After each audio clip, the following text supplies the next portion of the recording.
तर रामकृष्ण हरी मंडळी, तर 11 नंबर ब्लॉगमध्ये तुमचं स्वागत आहे। नेहमीप्रमाणे आपण निघालो होतो बाहेर। तर आता साई आमचा आला होता, तर साईला म्हटलं चल आपण येऊया सोडून। तर काकाला त्याला जायचं होतं नाही पडला, तर म्हटलं तू एक गाडी घे मी एक गाडी घेतो। मग काय साईने घेतली प्लॅटिना आणि मी घेतली स्प्लेंडर। म्हणलं चला निघूया आता, आणि काका काकूला सोडून जेवल्या। तर धामोरी फाट्याला सोडायचं होतं त्यांना।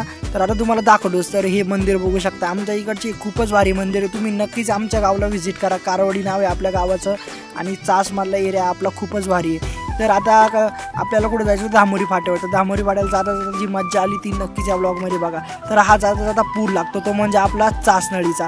तर हा गोदावरी नदी बघू शकता, खूप भारी नदी। इथं आता रामाची मूर्ती स्थापन झालेली, ते सुद्धा तुम्हाला मी नेक्स्ट ब्लॉगमध्ये दाखवणार आहे। तर या ब्लॉगचा आनंद घ्या। याच्यानंतर पुढे गेल्यानंतर फक्त मोजून 1 ते 2 किलोमीटर आपलं धामोरी फाटा येतच आहे। तर तिथं आता काका काकूला सोडवायला आम्ही जातोय।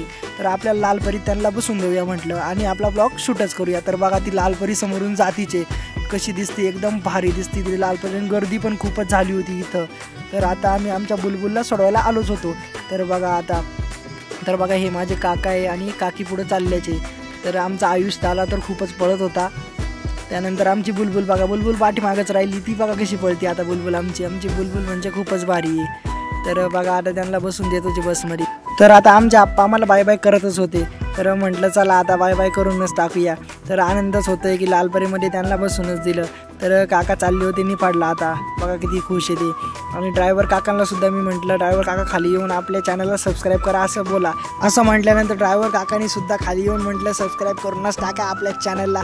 तुम्ही पण कसली बघताय वाट, करूनच टाका आपल्या चॅनलला सबस्क्राईब।